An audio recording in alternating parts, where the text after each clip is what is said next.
ఎప్పటికైనా సొంతం. రాదురా ఏ విజయం నీ కోసం నా కోసం, ఎటుపోదురా నువ్వు చేసిన కష్టం ఎప్పటికైనా సొంతం.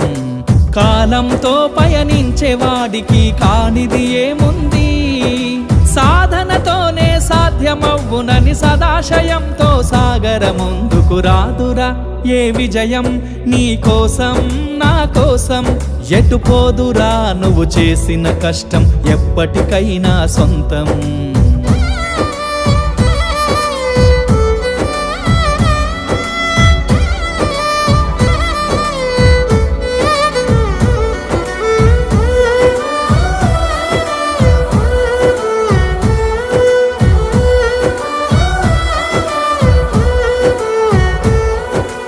ఆకాశంలో అలలాగా పోయే ఆ పక్షులనే చూడు, అనుకున్న గమ్యం